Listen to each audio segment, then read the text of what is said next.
Hello and welcome to Planet Outlook.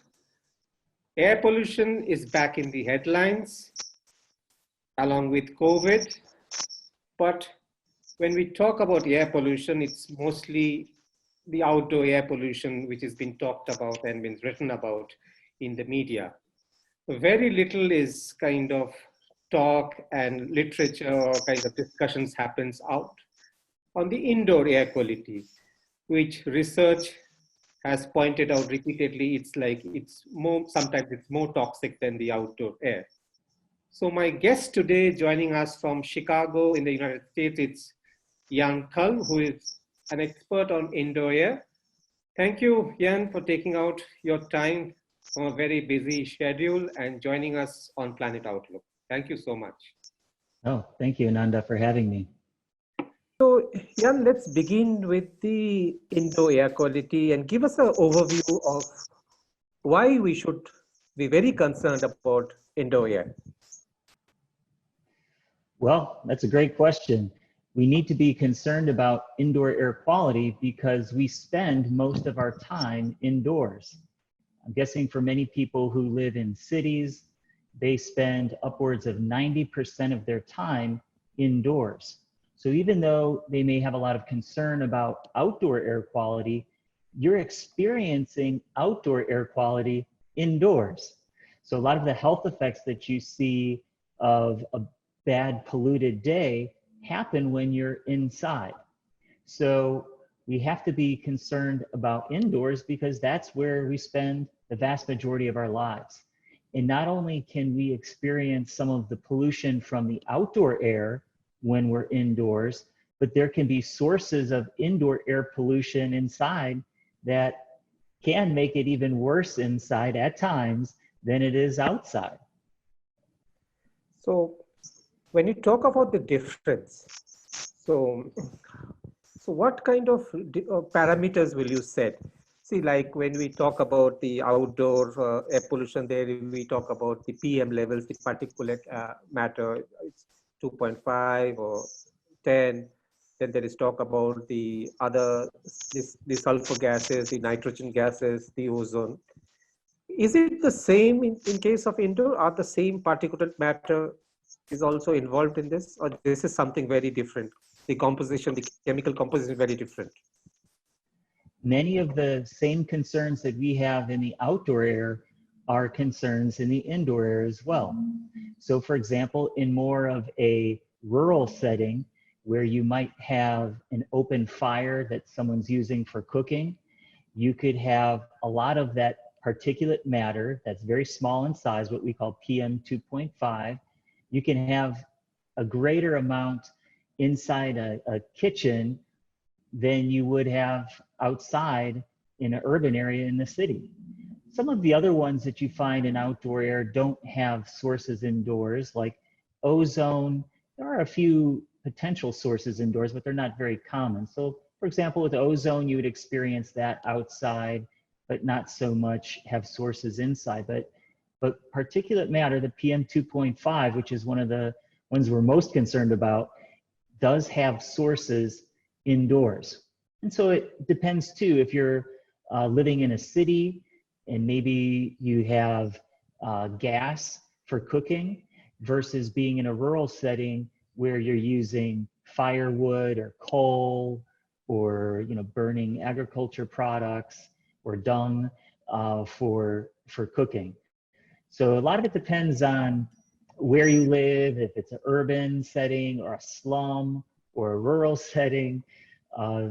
But in general, we have the outdoor pollutants that we experience inside, and then there's other pollutants indoors that we don't experience outside. See, India is a very vast country. There are kind of even the living standards, as you have mentioned, from the rural areas to the urban setting also varies. Like we have several family members stacked in one room in a very crowded space, very poor ventilation. So we have nice apartments, big bungalows kind of thing. So even if I'm told that even in a proper apartment or a middle class nice apartment, there are several sources. apart from the cooking smoke you mentioned kind of thing.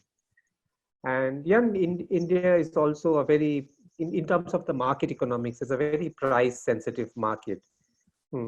I think it's also there in the West.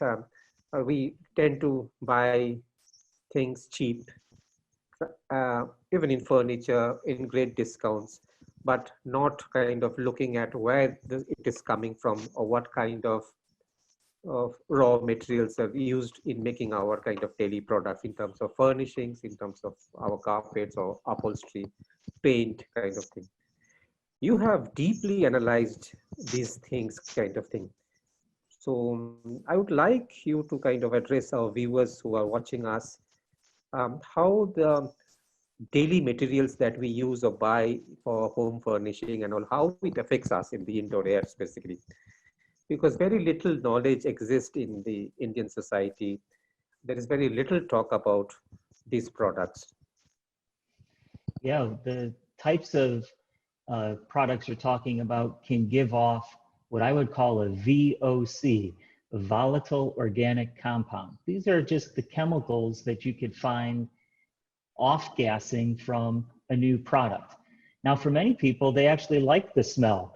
Maybe you put in new carpeting or new paint and you take a deep breath and you say, oh, wow, that smells great. It smells new. Even though it might have a new smell, for some people, those chemicals can cause reactions, especially people who might have asthma or other pulmonary or lung issues, that those chemicals could create problems. And as you mentioned, when you go out to buy carpeting or paint or new furniture, you have a wide spectrum of choices ranging in price and quality. And many times the products that are the lowest cost are more likely to use chemicals that are more concerning. The classic example for this is a volatile organic compound called formaldehyde. And formaldehyde is a great adhesive. So if you have furniture and it's not made of solid wood, but maybe made of what we would call particle board or medium density fiber board or strand board, it's not a solid piece of wood. It's been chopped up and reformulated into maybe a shelf or a, some type of furniture. That uses typically a lot of formaldehyde because the formaldehyde is a great resin to keep all the particles of wood together. Formaldehyde is cheap, it is very effective, it has all these great properties to it, but unfortunately formaldehyde is a known carcinogen, meaning it can cause cancer. In that case, it can cause nasal cancer. So we have to be concerned about some products maybe that aren't made out of solid wood when it comes to furniture, but particle board, it's usually a little bit less expensive.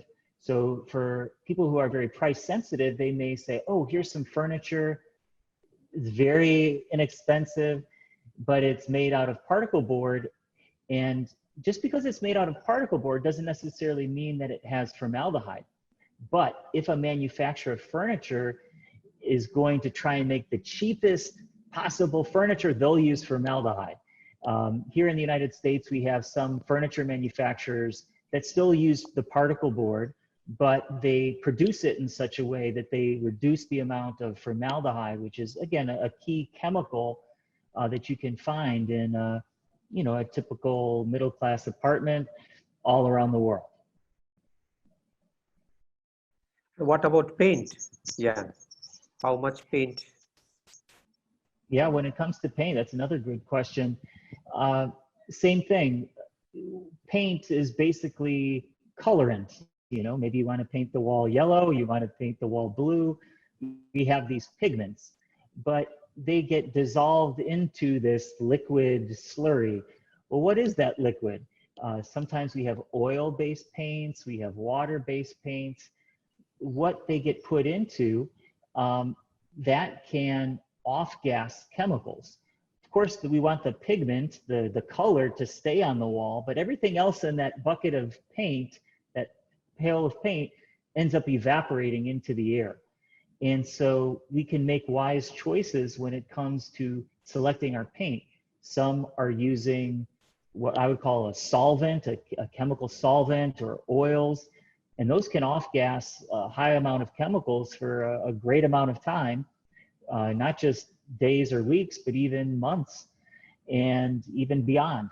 And then you have other alternatives that are made with more water-based. They aren't off-gassing as many chemicals. You'll always have some odor that you can smell with fresh paint, but some of the best products out there, which generally are more expensive, after just a few days, you won't even smell the fresh paint because they were low VOC. What other things that you have noticed? Because you have studied not only apartment buildings, but also office spaces, school buildings, hospitals. So, so there's a long, I know there's a long checklist with you. If you can mention, we discussed furniture, we discussed paint. If there is any other major kind of concern that you want to point out.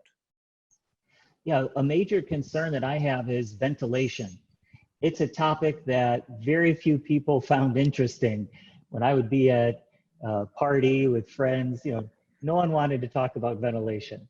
Now, in light of COVID-19, everyone's interested in ventilation. And is my home properly ventilated? Are our schools properly ventilated? And what about my office? Is it safe to go back? And ventilation is very tricky because when you live in a place where the outdoor pollution is quite high, then there's an incentive to not bring in a lot of that ventilation. The incentive is to keep the building, like a school or an office, keep it very airtight so we can keep all the bad stuff out.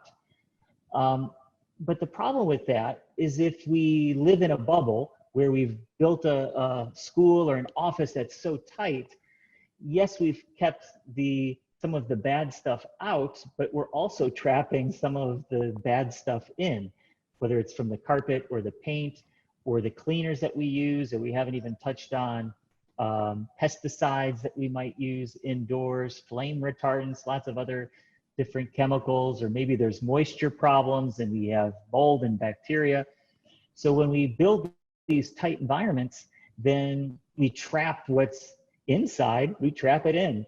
And so ventilation is a very difficult balance because we want some outdoor air to help dilute the indoor problems, but at the same time, we don't want to bring in the outdoor problems. And it's a very tricky thing to get ventilation right in a school or office building.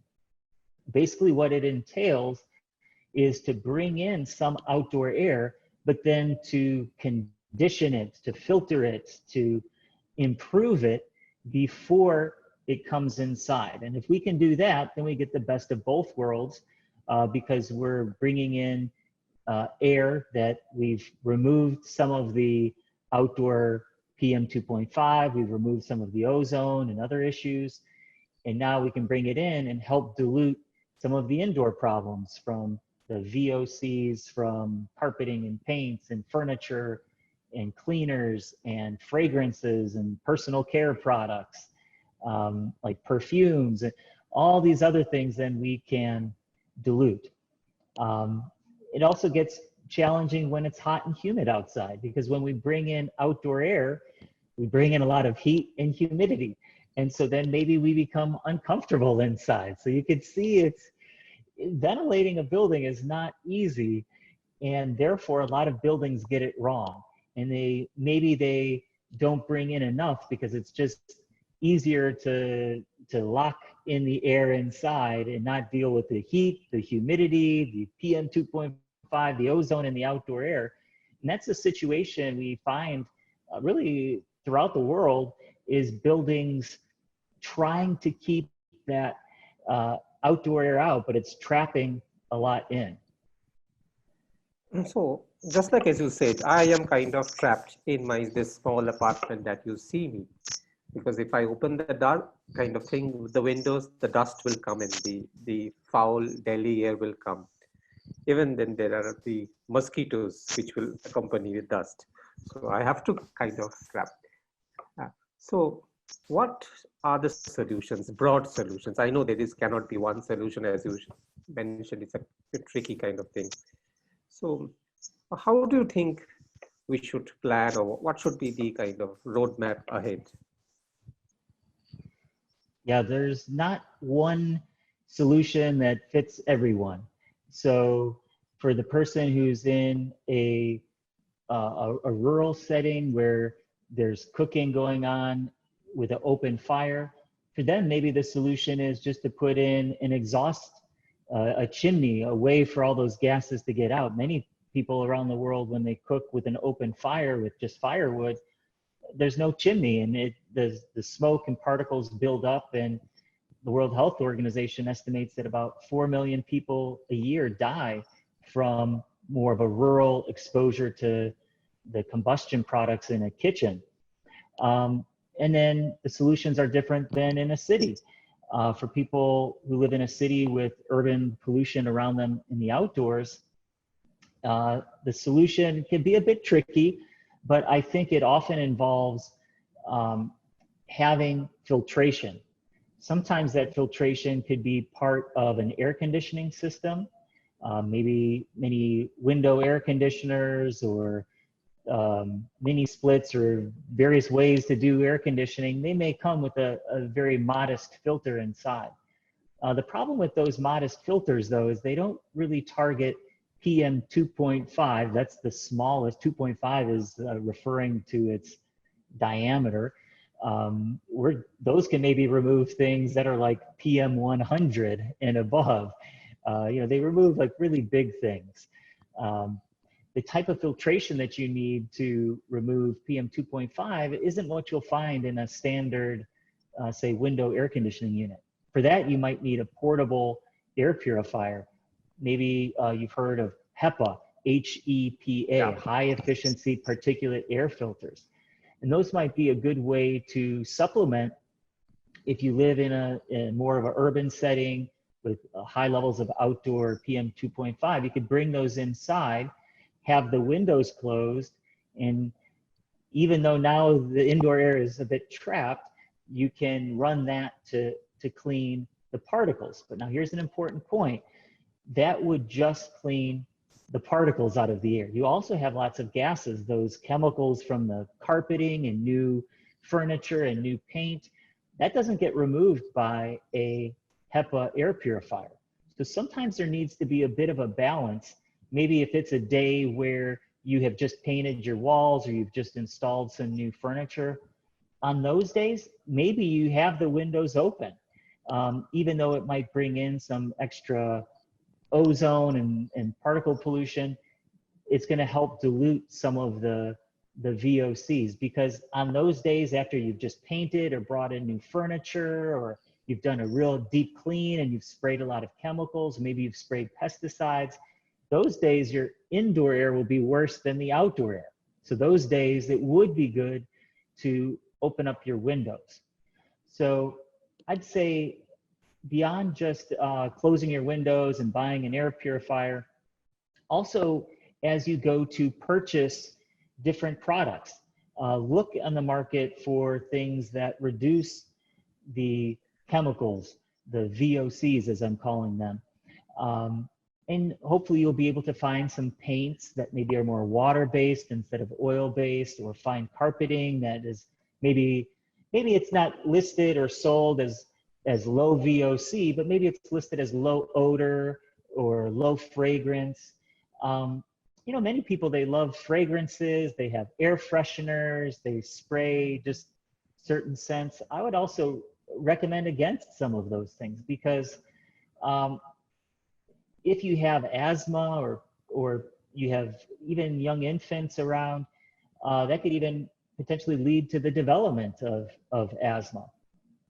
People who work doing cleaning every day, maybe the workers who go in to clean office buildings and schools every night, they have some of the highest incidence of occupational asthma. And asthma is where you have difficulty breathing. You get attacks where even though you're trying to breathe, you're not getting enough air into your body because your airways are constricting.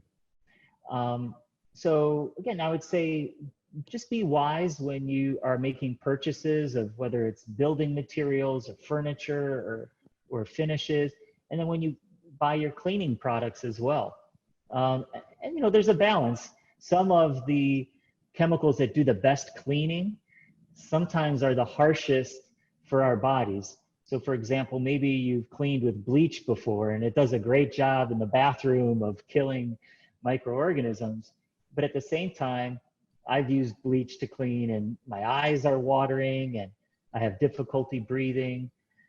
So we need to find a balance between, you know, cleaning products that are effective yet aren't as harsh with people. And I'd say in the market, we're seeing more and more chemistries come out that are doing a good balance. They do a good job of cleaning, yet they're not as harsh for people. Does indoor plants help in kind of cleaning up? You talked about the purifiers, because yeah, and I'll tell you, in an Indian typical household, outside the kitchen also, there are two things which burn kind of on a regular daily basis. Are the incense sticks, because we are a very cultural kind of religious kind of society where incense sticks are a kind of daily ritual to offer to the gods and goddesses. And another thing which I noticed, which is of daily use, are mosquito repellents. Now, how do you, as mosquito repellents, so how do you see these two products contributing to the indoor air pollution problem? Yeah, I would say burning mosquito coils or repellents and using incense, these will generate a high level of PM 2.5 and other chemicals inside. But you know, if that's part of your religious practice, then I would just say that would be a good time to have your windows open because the levels of PM 2.5 that you would find in your home will be higher than what you would see outside your home. So that's, you know, a case where maybe having the windows open is a good idea. Also using that like a HEPA air purifier, that would be a good thing as well. When you're burning, whether it's incense or a mosquito coil. And then the question you asked about houseplants, in regards to whether indoor plants help improve the indoor air quality or not, that's a highly controversial issue. I see you have some flowers in the background there. Maybe you're hoping that it's helping improve the indoor air quality. But unfortunately, most studies don't find a consistent benefit for indoor houseplants. When you look at some studies that have been done, they put houseplants in a chamber and then they fill that chamber with very high levels of pollution, various chemicals at levels 100 times or more than what you would normally see in a home. And in that laboratory condition, yes, a plant can remove some of the chemicals from the air. But in the studies that I've looked at that are done more in a normal environment at normal levels of indoor air pollution, the amount of removal that you see is negligible. I think houseplants are great. It helps just improve the indoor environment and it brings a little bit of nature into the home. But I would put those more on the psychological benefit of having houseplants rather than any type of indoor air quality benefit. But I realize that there's a certain degree of controversy and you can find studies that argue both sides. But as I looked at all these different studies, I think the more compelling conclusion is that it's any benefit would be minimal or negligible. So how can we make the indoor air issue more mainstream? So what needs to be done, do you think? Because still in kind of, it's a majority, when anybody talks about air quality, the air quality index, it's all outdoors. So what are the steps taken? Even the Indian government, the new plan which the Indian government has taken, it acknowledges the indoor air quality issue, but there is no kind of clear roadmap I see to kind of make this a mainstream issue. So what are the steps you think? Well, one way to increase awareness of indoor air quality is to have an international pandemic of COVID-19, where now a lot of people are interested in what's in the air and what am I breathing in, and is this room or office or school I'm sitting in well ventilated. So I think the one benefit, not to make light of all the horrors of COVID-19, but one benefit is I think just a more general awareness of indoor air quality and ventilation. I do see with passing time that there is more of an interest, and this goes around the world, that people are starting to ask questions. Maybe even 10, 20 years ago, a portable air purifier was pretty rare for me to see in someone's home. And now as time's gone on, I think maybe even more than half of people have somewhere in their home an air filter or something to plug in. So I think we just need to keep pushing awareness. Outdoor air quality, yes, is important, but just to reiterate that we experience the outdoor air quality problems mostly indoors. When you sit inside with the windows closed, maybe for ozone, it's about half, if I just give you a rough average maybe. If the ozone outside is at 100 and you're sitting inside, it might be at 50. So you're still experiencing, maybe not as much as you would if you were standing outside, but you might be experiencing about half of what it is outside. Or with PM 2.5, if it's high outside, just to use a round number of 100 outside, you might be experiencing about 75 inside, maybe about 75% inside, just maybe a 25% reduction being inside with the windows closed. So we have to think of the outdoor pollution problem really is being experienced when we're indoors, and the walls, sometimes if you're outside on a bad pollution day, you come inside, you close the door, you close the windows, and you think, I'm safe. You're not safe, because these things creep in and find their way. So I like to just keep reiterating the message that, it's not just about outdoor pollution, it's about indoors.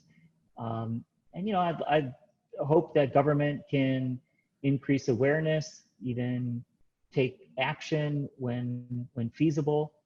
And as I said before, some of this is a little bit confusing. It involves some chemistry, it involves some biology, it involves engineering with ventilation systems, and a lot of it could be very complex. And so one thing governments could do is just help simplify the message, get the word out, and try and educate people on a topic that at times can be very deep in the science. And you need to simplify the message so people can understand it. Thank you, Ian. So just last words from you.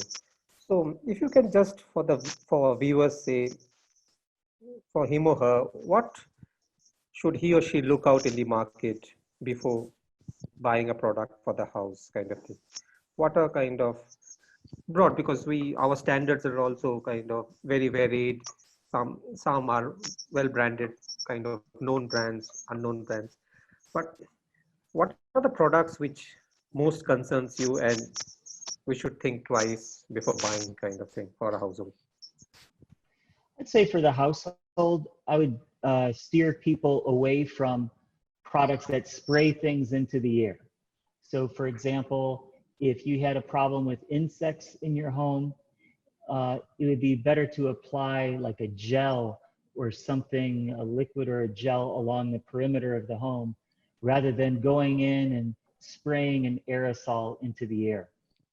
Or maybe if you have a school or office now during COVID-19 and they're worried about the coronavirus being on surfaces, it'd be better to apply a disinfectant to the surface itself rather than trying to fog or spray chemicals into the air.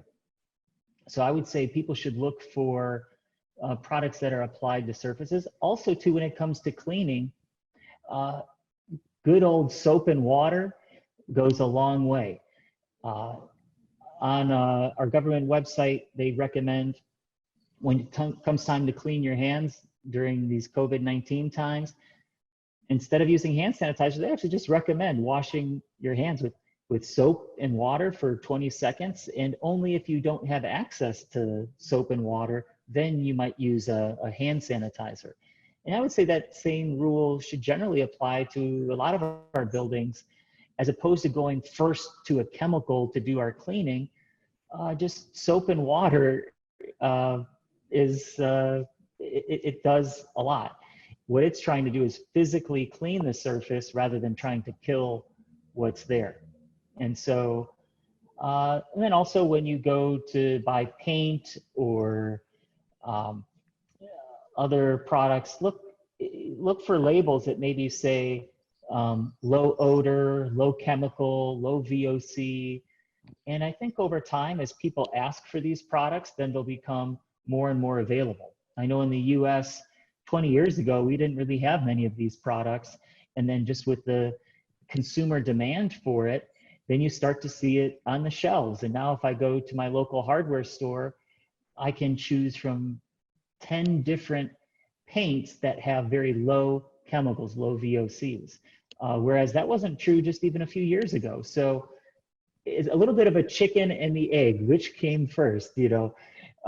First, it maybe is the consumer asking for better products with lower chemicals, and then the producers will make them when they see that the demand is present. And then when they make them, you have to buy them, and then slowly you see an improvement with what consumers can purchase on the shelves. So hopefully that gives you some ideas for what type of products people could be looking for to improve their indoor air quality. And then lastly, I'll just say when it comes to purchasing air cleaners, generally the air cleaners that just use what I would call a media filter, like a HEPA filter or a pleated filter, one that zigs and zags, maybe you've seen those filters. Those are a great way to remove the particle pollution. There's a lot of air cleaners out there that use some interesting chemistry. Some produce ozone, some use some real fancy technology. I usually steer people just to the simple air purifiers that just use a simple filter, and periodically you have to replace that filter. Sometimes these newer air purifiers that you see that have the latest and greatest technology, they don't perform as well as some of the old tried and true methods of filtration. Thank you so much, Ian Cull, for your wisdom. This has been one of the very interesting conversations we had on Planet Outlook. Thank you so much for your time once again. Stay Thank you, safe, Ananda. yeah? I appreciate it. Yeah.